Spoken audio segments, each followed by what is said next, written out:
It's Tuesday, October 13. This is the news on PBCJ. I'm Simone Absalom. We begin with some news on the latest COVID-19 information from the health authorities.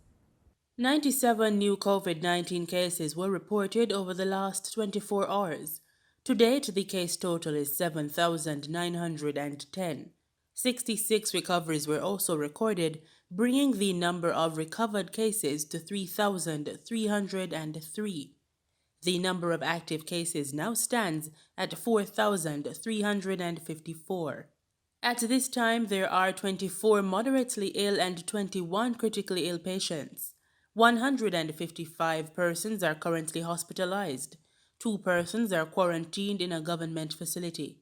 In the meantime, there are 21,619 persons quarantined at home. Currently, there are 488 imported cases and 449 cases of local transmission, while 865 are contacts of confirmed cases. 236 are associated with the St. Catherine Workplace Cluster, and 5,872 cases are under investigation. For the news on PBCJ, I'm Gabrielle Thompson. As the globe continues to combat the COVID-19 pandemic in some jurisdictions, there is the opinion that exposing populations to the virus can develop what is termed herd immunity.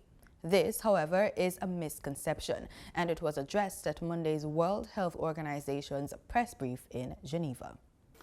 There has been some discussion recently about the concept of reaching so-called herd immunity by letting the virus spread.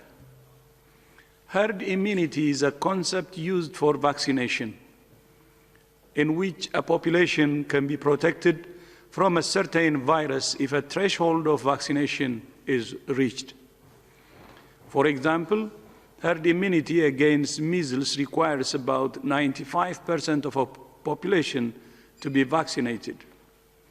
The remaining 5% will be protected by the fact that measles will not spread among those who are vaccinated. For polio, the threshold is about 80%. In other words, herd immunity is achieved by protecting people from a virus, not by exposing them to it. Never in the history of public health has herd immunity been used as a strategy for responding to an outbreak, let alone a pandemic. It's scientifically and ethically problematic. PBCJ News has been reliably informed that over 18 members of the Public Safety and Traffic Division of the Jamaica Constabulary Force have tested positive for COVID-19 and are presently in quarantine. Those testing positive include deputy superintendents, sergeants, and constables. It's understood that a number of other members of the team have been sent home and are awaiting test results. The Public Safety and Traffic Branch of Police has reportedly undergone several deep cleaning exercises and are to implement additional personnel protection protocols to prevent the spreading of the virus. A road closure notice is in place for the safety of all following the partial collapse of a section of Arthur Wint Drive in the vicinity of the Land Rover dealership in Kingston. This follows a burst pipe which saw water gushing up to at least 30 feet high. More from Marlon Samuels. At first glance, the torrent of water looked like a scene from a movie. On closer inspection, it was frighteningly real. The huge body of water was sent gushing into the air after a car attempted to navigate a section of Arthur Wint Drive that was awash with water. Moments after, a huge water spout gushed meters into the air.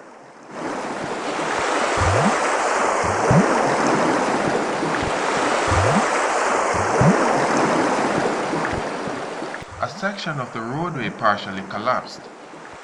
Engineers from the National Water Commission appeared quickly on the scene to carry out a controlled shutoff, then began repair operations. Analysis is being done to find out what caused the broken water main. For the news on PBCJ, I am Marlon Samuels. The National Water Commission wants to ensure that it's fulfilling its mandate of serving customers as best as it can. To gauge the temperature, the utility company is currently conducting an island-wide customer satisfaction survey. NWC's Corporate Public Relations Manager, Andrew Cannon, says the aim of the survey, which started in the week of September 21, is to accurately and objectively assess the effectiveness of the programs and initiatives that the NWC is implementing. The NWC, we are carrying out this customer satisfaction survey, and it is an important survey because we're going to use the findings of the survey to help craft policy and determine how we deal with our customers. The survey is up and running. It is continuing. It is being carried out by the Blue Dot organization. It is being done using 3 methods: online, we also use calls, and we also visit the offices of entities to really get the reaction. The data collection phase of the survey, that has been completed, all right? And now we are working on the analysis, and it's something that we hope to complete by the end of this month. We really hope our customers participate in this survey because it is very important, as I said before, because this survey is going to be the blueprint or the foundation to craft policy, because the NWC is moving in a customer-centric direction whereby we have to be attuned to the concerns of our customers, and based on those concerns, now we put in place systems to serve them better. The survey is being carried out Monday to Friday between the hours 9 a.m. and 6 p.m. Mr. Cannon is encouraging customers to participate in the survey. There's a call for private sector companies to partner with the Jamaica Promotions Corporation, JAMPRO, executing the Export Max program. Export Max is the National Enterprise Development Program for export growth geared towards providing capacity building for exporters, market penetration support, and increasing the number of active local exporters. President of JAMPRO, Diane Edwards, says the objective is to improve the competitiveness of Jamaican exporters, especially small and medium-sized enterprises, drive an increase in their export earnings, and diversify the nation's export products. The initiative was launched by JAMPRO in 2011 with 15 companies. Ms. Edwards told JIS that Export Max 2, which ran from 2014 to 2017, expanded the core of companies to 20. We also noticed that fostered the creation of new jobs from 1356 in the companies to 1529. So it was a 12.76 increase in the number of jobs created due to the new markets that the companies got into. She says 14 companies benefited from product development. We also had 703 million in new investments made by participating companies, that's J dollars. And then 5 companies secured contract manufacturing opportunities, which is really important. In the Export Max 3, 50 companies are on the list, and the JAMPRO has since gained the partnership of the Jamaica Business Development Corporation and the Jamaica Manufacturers and Exporters Association for the 3rd phase. 70% are micro-enterprises, 10% medium enterprises, and 20% small enterprises. The JAMPRO boss explained the sector breakdown. 48% are in food processing, 29% in non-food manufacturing, 10% in the services sector, and for the first time we have creative industry companies in the program, and they are 13% of the program. So very pleased to report that.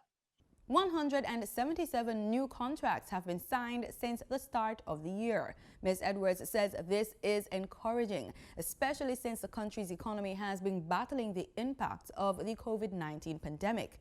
Still, JAMPRO continues to play its role as a facilitator for development. What we've been doing, and JAMPRO's role in this program, is really about trade missions and taking companies into the market, which you know has been extremely challenging during this COVID time. So we've really had to pivot. And what we pivoted to is number one, e-commerce.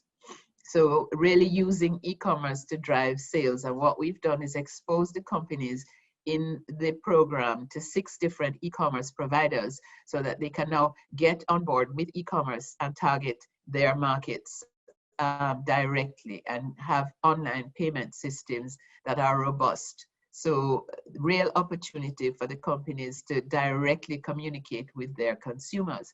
And the big innovation of this Export Max 3 is virtual trade shows. And that we're really excited about because we have now found a platform that is going to link our exporters directly to importers in the target markets and do real B2B matchmaking meetings with pre-qualified buyers. The fourth phase of the program is expected to be launched in 2022. The government is taking steps to make the process of getting land titles easier for farmers. So says Agriculture and Fisheries Minister Floyd Green. Minister Green notes the issue as a major one in the agriculture industry. Meanwhile, Mr. Green is encouraging farmers to apply to the Sugar Company of Jamaica Holdings to utilize former sugar lands for other agricultural purposes, as the demand for the island's produce overseas is great. He was speaking at the ministry's listening tour stop at the Lucia Anglican Church in Hanover on the weekend. The Jamaica Stock Exchange Combined Index advanced on Monday. We get that and other market details in the business report with Gabriel Thompson. In Monday's trading session, the JSE Combined Index advanced by 1,854 points to close at under 400,000 units. Overall market activity resulted from trading in 80 stocks, of which 31 advanced, 38 declined, and 11 traded firm. The Junior Market Index declined by 25 points to close at under 3,000 units. Stocks advanced for 138 Student Living Jamaica, 138 Student Living Jamaica Variable Preference, and AMG Packaging and Paper Company. Stocks declined for Caribbean Cement Company Limited, Caribbean Flavors and Fragrances, and Caribbean Producers Jamaica. Trading firm were 1834 Investments Limited, Access Financial Services, and CAC 2000 9.5% preference shares. Trans-Jamaican Highway Limited was the volume leader with 9.3 million units, followed by Trans-Jamaican Highway Limited USD with 4.1 million units, and Wigton Wind Farm Limited ordinary shares with 3.6 million units. Now for the foreign exchange. The US dollar on Monday, October 12, ended trading at $146.55. The Canadian dollar sold for an average $112.44. The pound sterling traded for $187.58, and the euro ended trading at $175.72. Oil prices rebounded on Tuesday, drawing support from robust China data, although concerns about waning demand elsewhere and supply resumptions in Norway, the Gulf of Mexico, and Libya weighed. Brent crude futures rose 60 cents to $42.32 a barrel.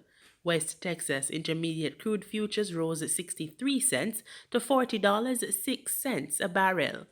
And that's it for this edition of the Business Report on PBCJ. I'm Gabrielle Thompson.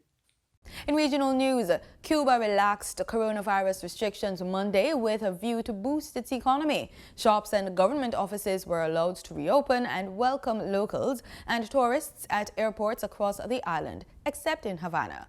Face masks and social distancing remain mandatory, although authorities will no longer isolate those who have been in contact with suspected cases as the island returns to a semblance of normality. The change comes after officials acknowledged the need to reactivate an economy hit by pandemic restrictions and recent sanctions imposed by the United States. In other regional news, Trinidad and Tobago will continue to act based on the state of COVID-19 virus and will move cautiously towards easing lockdown measures. The position of this country, as stated by Chief Medical Officer Dr. Rashan Parasam, follows a recent statement from the World Health Organization warning against using the lockdown to prevent the spread of the virus. Sunil Lala has more. We in the World Health Organization do not advocate lockdowns as a primary means of control of this virus. The recent statement from WHO official Dr. David Nabarro sparking questions worldwide about the legitimacy of lockdowns to stop the spread of the coronavirus. He recently indicated that the only time a lockdown is justified is to buy a country time to reorganize, rebalance its resources, or protect its exhausted healthcare workers. Dr. Nabarro also pointed to the effect lockdowns have had on the tourism industry in the Caribbean, as people are unable to go on vacations. But Chief Medical Officer Dr. Roshan Parashram responded, saying Trinidad and Tobago has already begun to ease its lockdown measures and will continue to do so in a calculated manner. We are in a state, I think, in Trinidad and Tobago where we are in process of coming out of lockdown. Every country needs to do what it has to do, given its resource and given the present epidemiology of the virus or as it progresses through the country. But Dr. Parashram said as the country begins to relax measures, the adherence to COVID-19 guidelines will be critical, but noted that people have not been wearing their masks properly, which can increase the risk of getting infected. If, however, there is congregation, as has occurred in the past, without mask wearing, with persons being ill going into different environments, we expect increases in the number of viruses. As simple as once we have non-adherence and you have congregation, you will get a spike in the viral cases. Meanwhile, the Chief Medical Officer also commented on the increase of the number of flights between both Trinidad and Tobago, saying it is critical for anyone with symptoms not to travel so as to limit the inter-island spread. It really depends on who we have moving between the islands. If you recall, a few months back, we would have had one individual who was exhibiting flu-like symptoms, basically later turned out to be positive for COVID and had gone to a particular hotel, and their contact list was upwards of 100 into 200 persons. Dr. Parashram said this country's main goal is to prevent loss of lives and will continue to move slowly and cautiously towards easing lockdown measures. Sonolala, TTT News.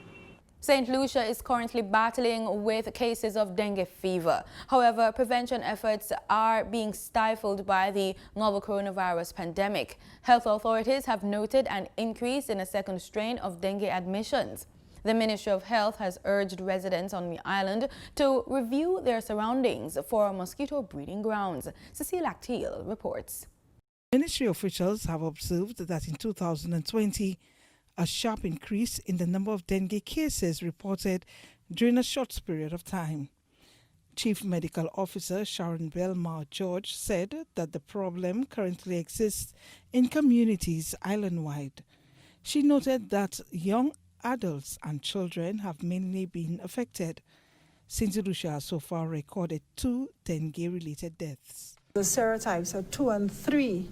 And we've had 1 and 2. So it means this year we have a susceptible population, because if you've had dengue fever before and now get a second strain, you're at greater risk of developing the complications to dengue fever, which we are noting and we are seeing based on the admissions that we have at the hospital. Various activities are ongoing in a bid to eliminate breeding grounds for mosquitoes in an effort to reduce dengue fever. Because we have so many communities that are affected all at the same time, it makes it very difficult for us to keep up in terms of the fogging. So we've started with the communities with the highest mosquito indices at this time. However, we really appeal to the public in terms of ensuring that you reduce the breeding grounds for the Aedes aegypti mosquito. So we're asking for everyone to do a review in your surroundings, go around your home to look for the areas that the mosquito can be breeding. It's a domestic mosquito. Medical Officer in the Ministry of Health, Dr. Glensford Joseph, said while efforts were made to reduce the mosquito indices, residents on the island were encouraged to store potable water, which may have contributed to the outbreak. Dr. Joseph further stated that physical distancing during the COVID-19 pandemic has also complicated matters. Persons would have some reluctance in persons entering their, what they call the private space, even though, yes, they would have been successful in doing so on many occasions. But also, when you think about the community engagement, we've had to make modification to our intervention. While we address the garbage and the community cleanup which have started, is to really limit the number of persons you want to congregate in close proximity. So all those factors that can be responsible for this current outbreak. Several other activities to observe Vector Awareness Week have been held to raise awareness of vector breeding. The activities were heightened through July and August. Prior to the exercise, the Ministry of Health partnered with various agencies in an attempt to sensitize the public on the need to strengthen activities in and around dwellings and business places in an attempt to limit the mosquito problem. Cecil Actil, NBC Prime. In the Bahamas, Progressive Liberal Party Deputy Leader Chester Cooper is calling on Prime Minister Dr. Hubert Minnis to release a full report produced by the Economic Recovery Committee. Jasmine Brown has that story. The PLP deputy leader called for a full disclosure of the Economic Recovery Committee's report as he insisted it's time Bahamians know what has been recommended to get the floundering economy back on track. So far, we haven't heard anything new in relation to the Economic Recovery Committee. We invite the Prime Minister to present the report in full to the public. We are curious. During his national address on September 27th, Prime Minister Dr. Hubert Minnis outlined some of the recommendations presented by the Economic Recovery Committee in its long-awaited report. The E.R.C. recommended a full revamp of the country's investment regime and the establishment of a national digital marketplace, among other things. We are obviously supportive of anything that will help the economy to grow. We are on a bit of a cliff at the moment, and therefore anything that makes sense, that can move the needle, we will be supportive of. The E.R.C. presented its report, which details 163 recommendations covering a range of areas to spur economic activity, to Cabinet nearly 2 weeks ago. The Prime Minister said Cabinet is currently reviewing the full report, and once complete, he will address the nation on those recommendations that the government will seek to make a priority for execution. Given the late stage already in the presentation of the report, that the Prime Minister, upon receipt of same, still hasn't released it to the public. The Progressive Liberal Party laid its preliminary plans on April 10th, just after the first lockdown started. We're now almost 7 months into the crisis, and we still don't have the government's mitigation plan for the economy. Reporting for our News, I'm Jasmine Brown. In sports, West Indies selectors chief Roger Harper says the practice of giving failing players extended runs could very well continue if regional competitions are not improved. Harper says that by comparison, teams across the world have the luxury of quickly replacing a player who is not up to standard because they have a wider pool to select from. This reality, however, does not exist in the Caribbean, according to Harper. He says the selectors are not blind to the fact that players have been performing well below acceptable levels when given the chance at the highest level, but displacing them is easier than finding their replacements. Harper and his team of selectors are currently picking the final West Indies squad for the tour of New Zealand starting November, where the 3 T20 internationals and 2 test matches are on the schedule. And that's the news on PBCJ. Thanks so much for making it PBCJ. Remember, we are the People's Station.